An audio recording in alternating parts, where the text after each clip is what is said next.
Hi, I'm back. Um,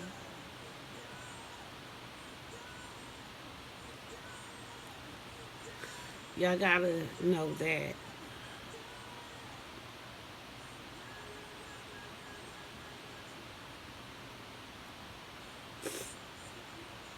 I never seek counseling for anything that I've been through as an adult.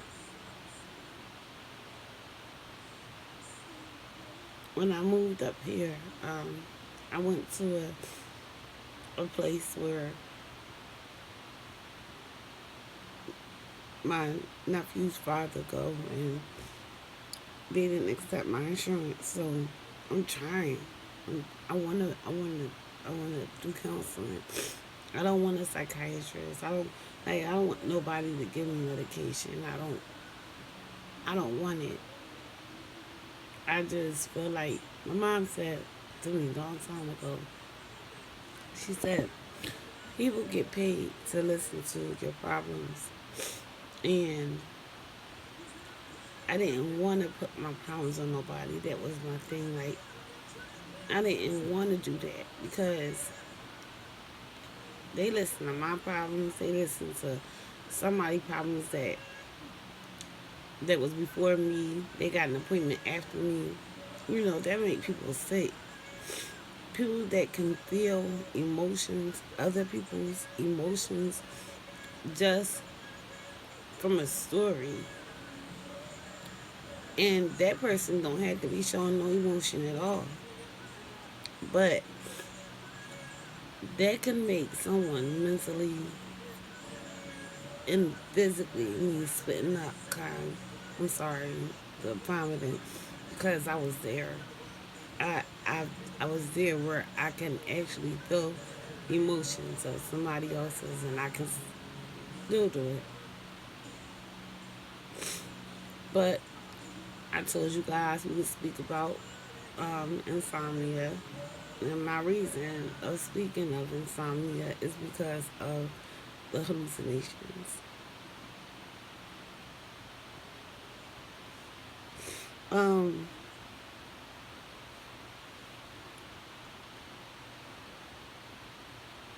One time I didn't sleep, and it was all because I didn't sleep. It was all insomnia.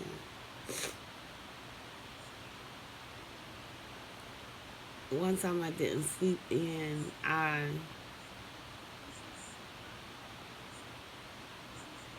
what did I do? I took a walk in the rain. It wasn't like pouring down, but it was raining. I went through the back way, and I walked to the store. Remember, my feet wasn't really good, so that walk was really long for me. It was really long.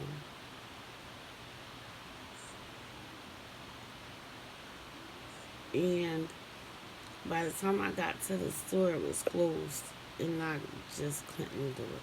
I couldn't turn back around and walk back home. So I sat on the bench in the rain. And when I sat down on the bench, I felt myself before I know it. Um, Time had really passed. A lot of time had really passed. And I called my brother, and I guess by the way I was speaking, he knew I didn't sleep. So he said, "Rock, where you at?" My brother is the only one that really caught me rock. My mom, she caught me rock sometimes, but my brother really caught me rock. And he said, "Rock, where you at?" And I said, "I'm I told him where I was. And I was sitting on the phone with my brother, and I was just babbling. That's a lot of the way they knew that I didn't sleep because I would babble, just babble. And next thing I know, he came pulling up in the truck,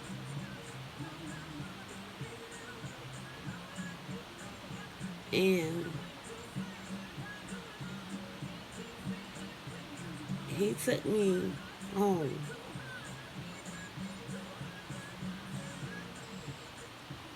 And when we got in my house, it was a mess. Before I had left there, I think I caught myself cleaning up the way I usually clean up because I I took everything off the bookshelf and put it in the middle of the floor. I took everything out the closet and put it in the middle of the floor. My house was a mess. I I think I don't know. I really don't remember everything I did, but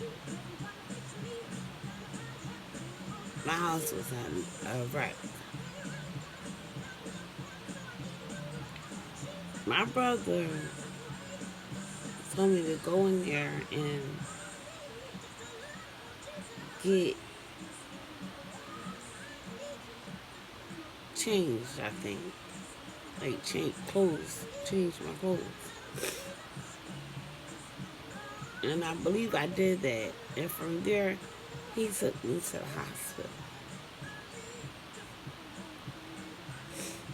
where I was admitted.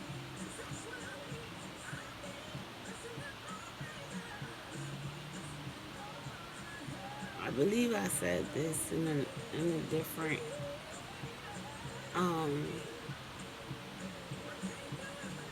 testimony that I saw my two youngest sons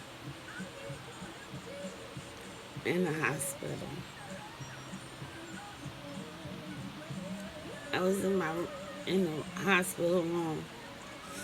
I wasn't where I would usually be because every time I went to the hospital, I would usually be on the same floor. I usually had the same nurses every single time. In this particular time, I was in a different part of the hospital. I had different nurses. I didn't know them, and I was okay though. I was, behaved myself as far as not giving anybody a hard time. And mind you, I'm in my 30s. And I'm 41.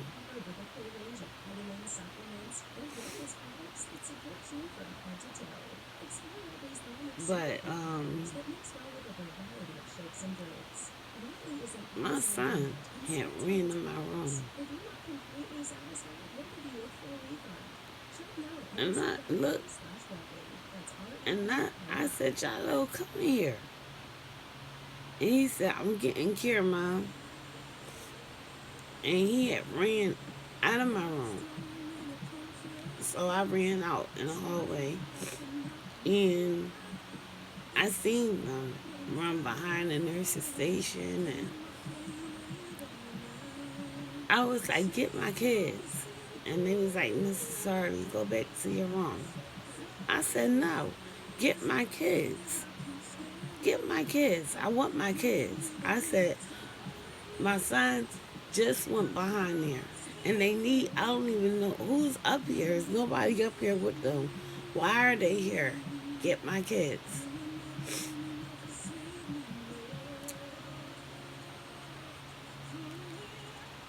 Next thing I know, I was waking up. I remember during the cancer, um, I had, I did not feel well. I didn't feel well, and I had to go get chemo. And my brother is the one that took me to my chemo appointment. And I was sitting there in my little booth and my little recliner and TV, but mentally I wasn't well and I knew it. But for some reason, I always tried to be strong. Like, I never, if I told somebody that I wasn't well, I wanted to do it in secret.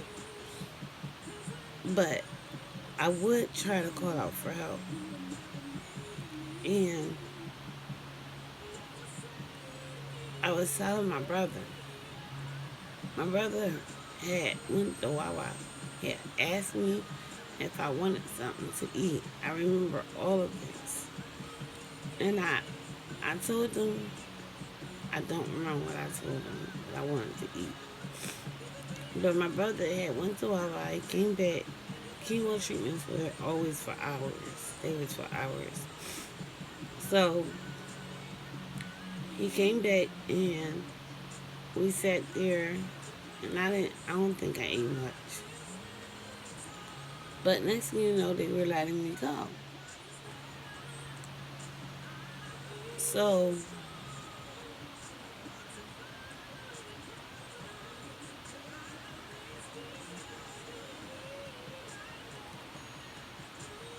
I honestly can't remember how I ended up at the ER. But I remember that they let us leave the chemo area. And I remember crossing the street, just crossing it.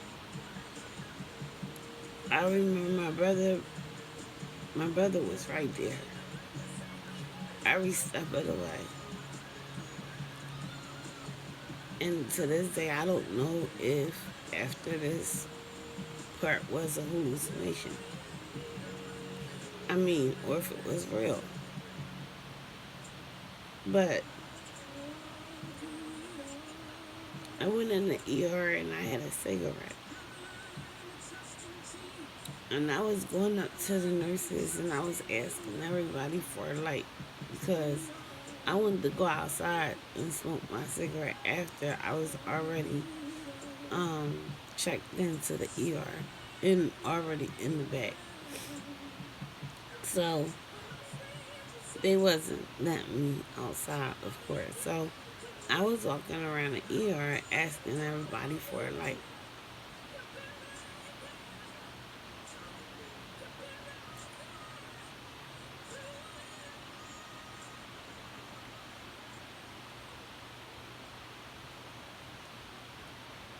And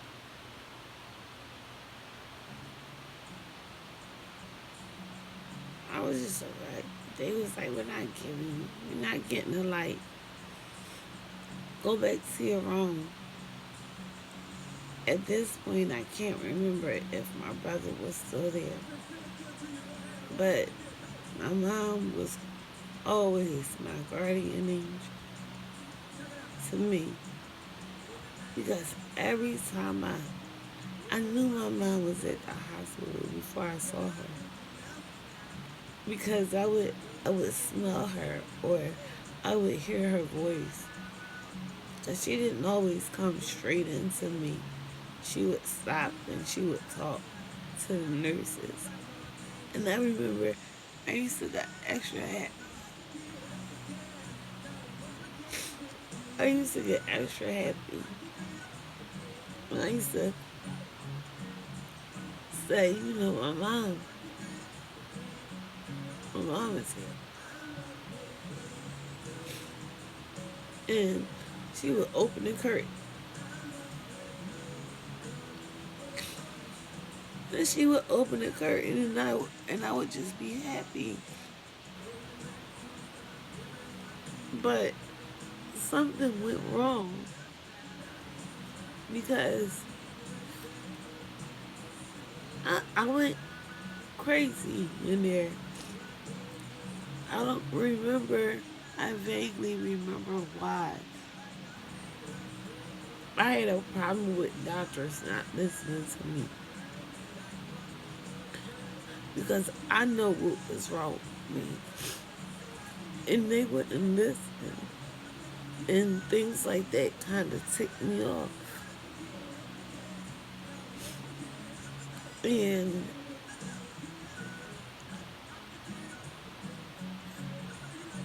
my mom had,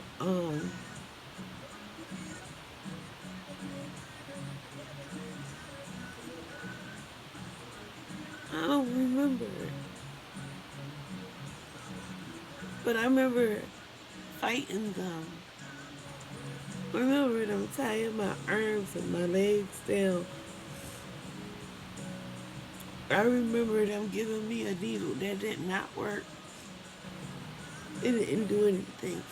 It didn't put me to sleep. Mind you, I'm telling y'all my business. The embarrassing parts and the parts that were just, part of life. Because I don't want you to have to go through that.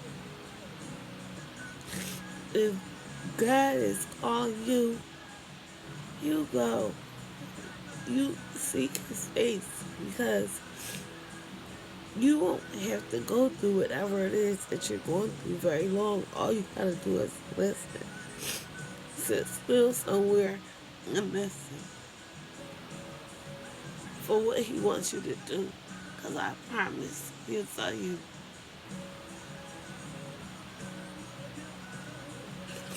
But anyway, my body was so immune to high levels of medication that when they gave me whatever it was that they gave me, it didn't work. So they said, I guess they said something's wrong with her. My mom never left. She never.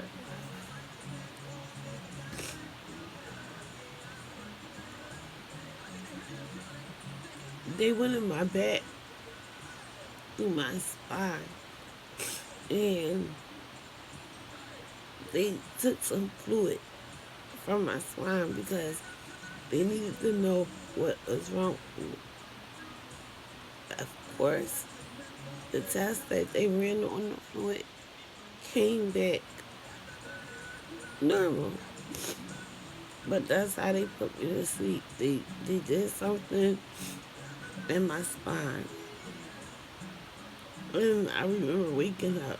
I think I woke up about 2 days later.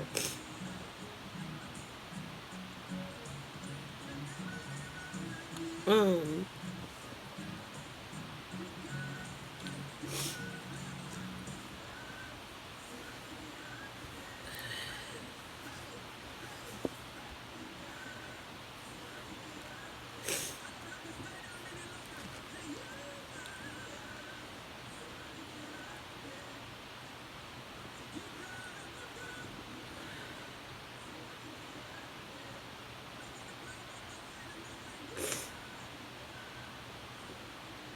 I woke up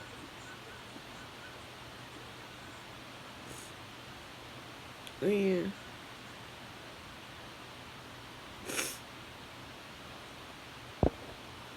and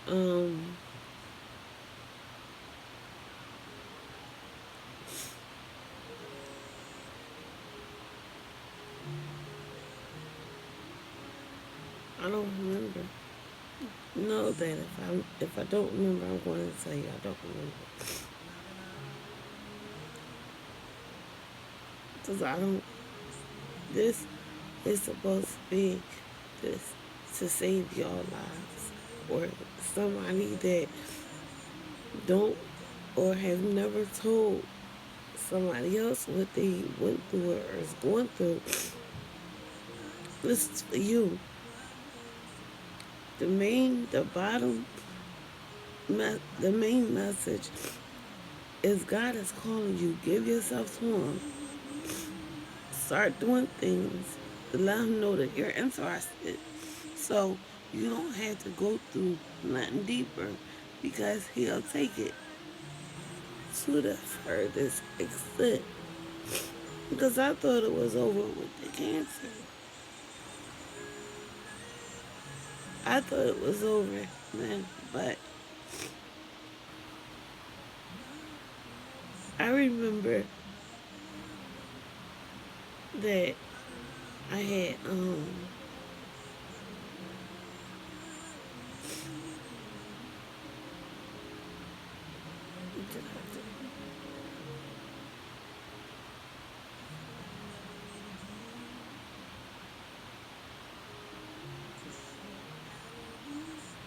I don't, this is a hallucination.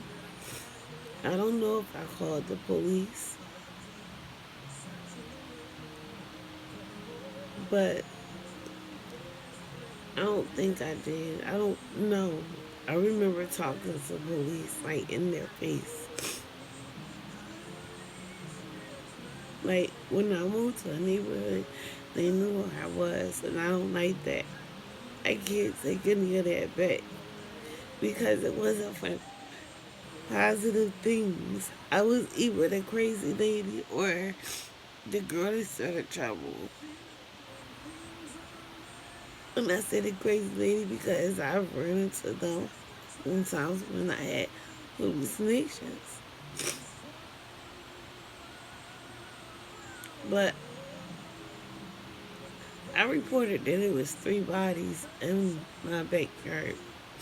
My backyard was like an alley that you can get into from the side of my house at this particular house on the corner. And, and if you went through the alley, it was the more you went down the alley in the hallucination, it became mud and the water. I mean, the mud became deeper and deeper. And it was three men. It was, I believe it was two Hispanic men and one black man that were buried under the mud, passed away.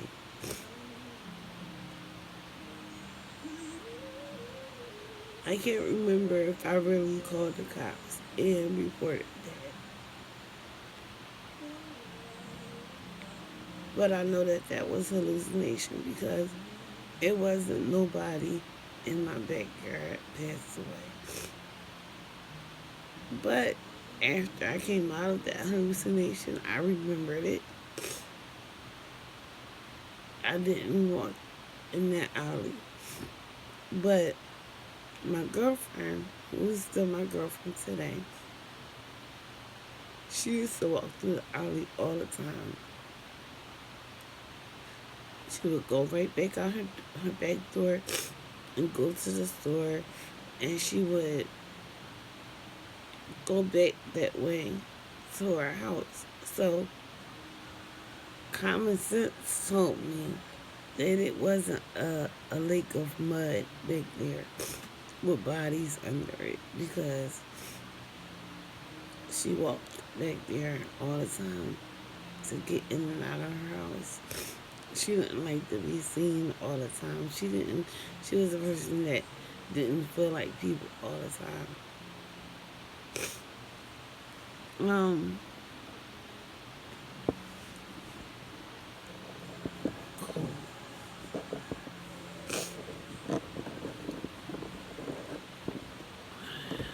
I remember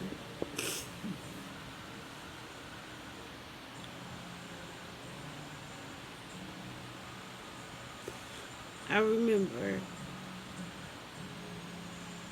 being in one of my houses, and this happened to me on much more than one occasion. But my daughter wasn't home. She was spent the night out in my mom's house. And my daughter used to always get up in the middle of the night, like 3 or 4 o'clock in the morning. And she really couldn't hold her bladder, but she didn't pee on herself. She would get up, and I would wake up, and I would see her somewhere rocking, like squatting down, rocking like a kid would. She was a little girl. And this one particular time, I looked up, and she was on the steps. And I said, "Mommy, what's wrong?" I said, "Go ahead to the bathroom." And she said, "Okay." And I laid there, and I looked in the hallway because I had the hallway light on. I was downstairs on the couch at this house as well. And she was like, "Okay." And I I stared at the hallway light because I wanted to see her go into the bathroom. And I never seen her go into the bathroom.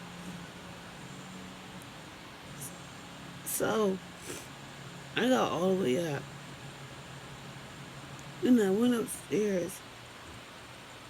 And my daughter wasn't up there.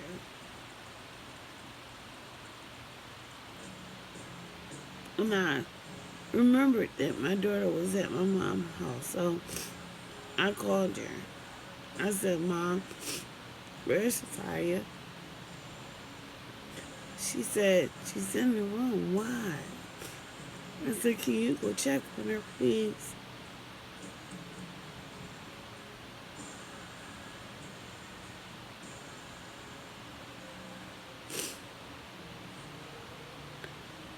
And my mom would always do what I asked. And she would say she's sleeping. And I said she was okay. She said, "Yeah, that's all right." "I'm sorry, Mom. I was always sorry. I was always sorry, always saying sorry." But I was sorry, and I was sorry from the bottom of my heart. And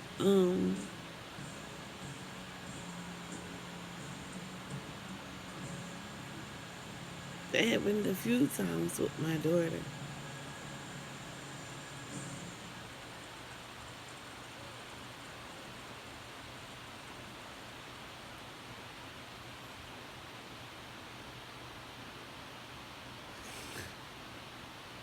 Yeah, the years passed by. I don't know what that was about, but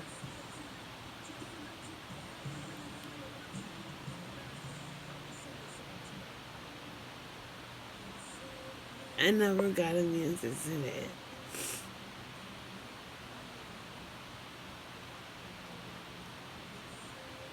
I never got an answer to that. I just thank God that my daughter was always okay, and wish that that was like my guilt, because I had one girl. I kept her fly. I kept her looking fly. I kept her dressing fly when she was a little girl. Then when she got a little older, I kind of let go because I let myself go. How can I love them the way they loved me, and I didn't love me?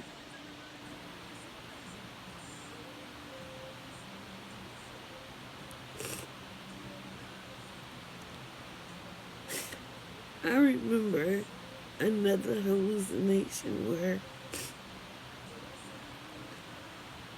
this guy had came to my house, and I sat in this car. I don't even remember who this guy is. I never even seen him before.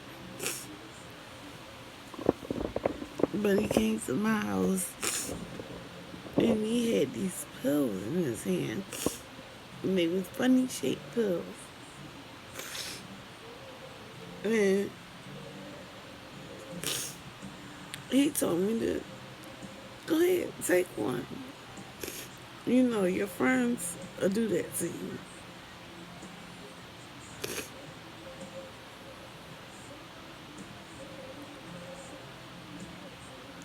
I hate that word, friends. But he said, come on, take the pill. And I took the pill. I didn't know what kind of pill it was. I didn't even ask. I don't know if this was a hallucination to this day. But he let me drive, and I was driving around in this car really fast. And it was like I was seeing cartoons, like people was cartoons, and my house was a cartoon, and you know, like everything was a cartoon.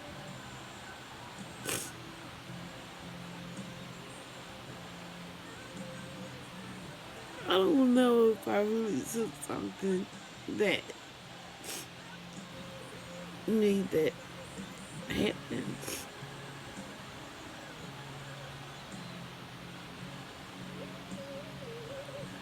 I honestly believe that I'm still here because I always wanted God. Even though I left them, I didn't leave 100%. God said if you had the faith of a mustard seed, then with his name you can move a mountain.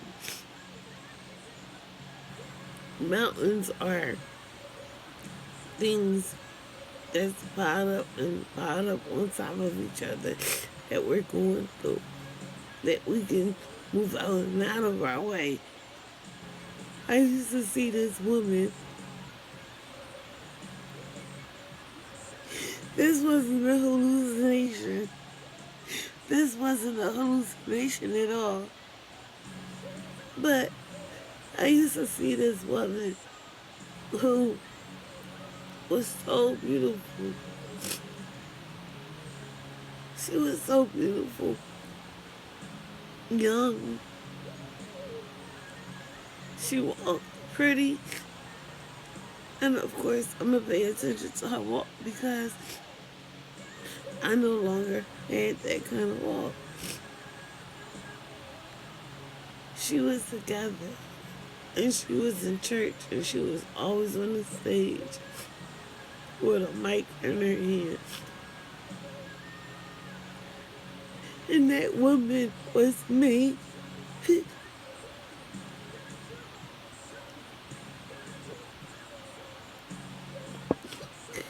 That woman was me.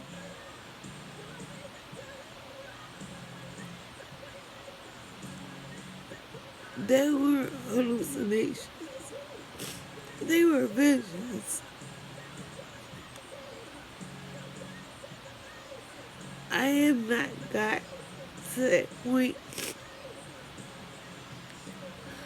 to what I have seen. But recently, in me and my mom and my brother and my sister's group chat that we chatting every day, I believe somebody sent, I might have even sent it. It was a woman that was in there, like with a message. And I looked at her and I stared at her for a while. That was the woman. It wasn't her, but that was like the style of the woman that God is going to make me. It was like the style of who he was going to make me.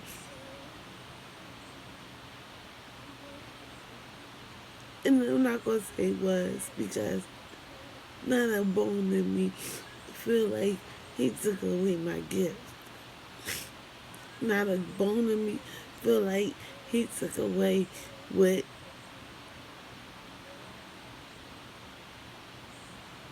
he want me to do. They fired my job. They gave up on me.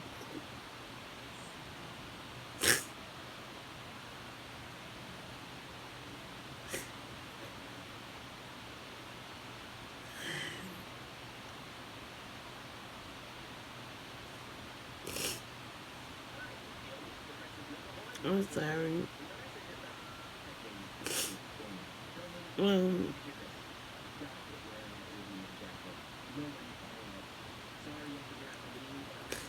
I had a lot of them. I'm sorry, but this is YouTube, so I gotta make sure. I'm sorry. Um, where I'm at now, I can't speak about that because I'm not done. It's something that somebody needs to hear.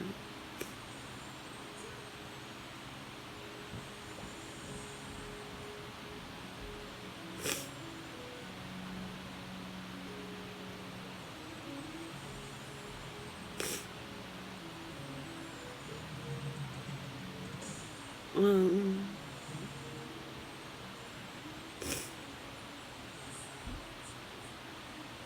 I remember going to the hospital with family of mine.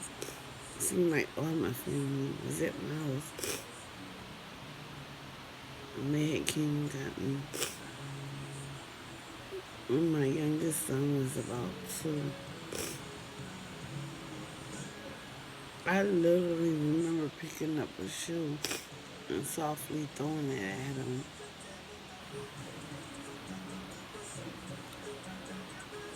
Something was wrong with me. They carried me out of there in the sheet. I didn't want nobody to see me like that.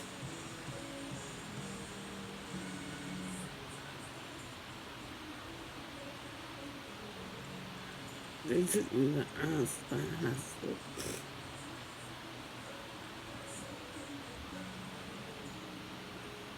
Because of what happened to me in the past at Einstein, I really don't like Einstein.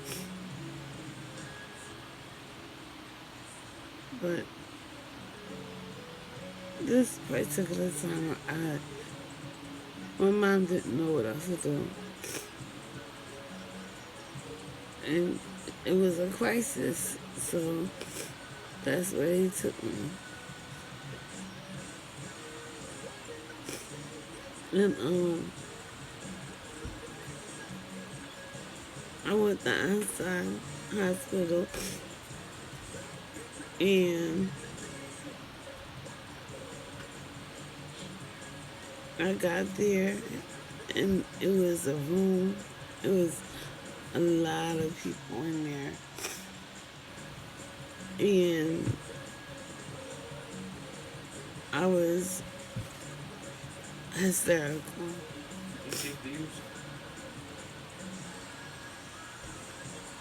I was hysterical.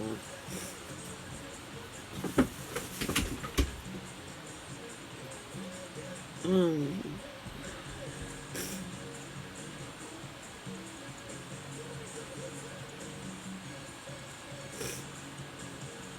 this guy had put his hands on me, a nurse.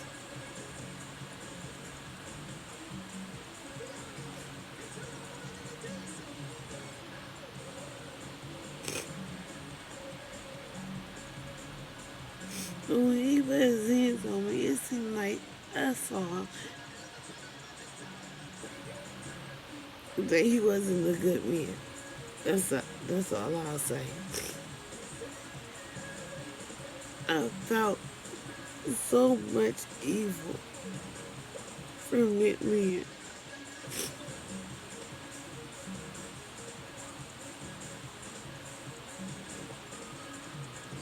I was kicking him. I was screaming. I was hollering. I was fighting. I was doing all kinds of stuff. And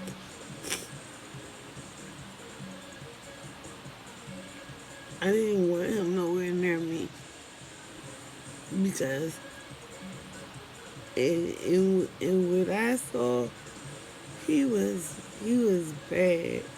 And I told him, I said, "You're a bad man."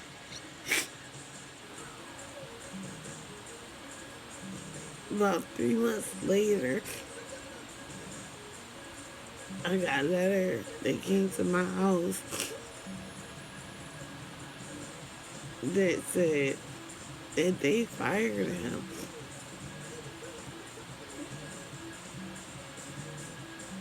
I'm gonna back up. They released me. And when they released me, I went home when I lived on this block where I met my ex-boyfriend at. And I went straight to the deli. And I walked in there. And this is when I realized that I hear stuff. And I hallucinate for real.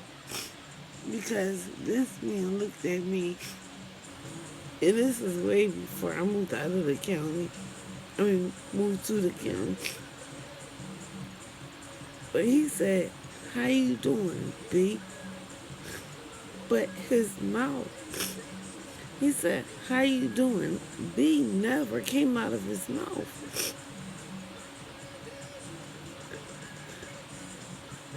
Oh,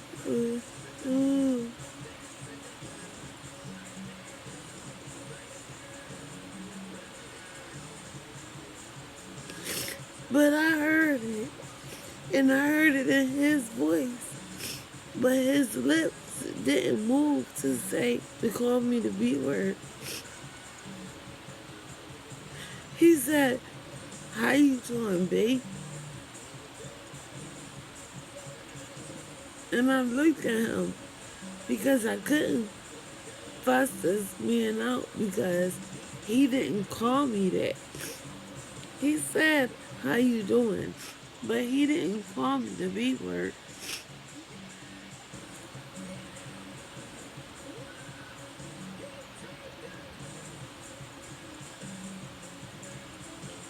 I was freaked out by that. I went home. I still drank. This one, I was discharged from Sun Hospital.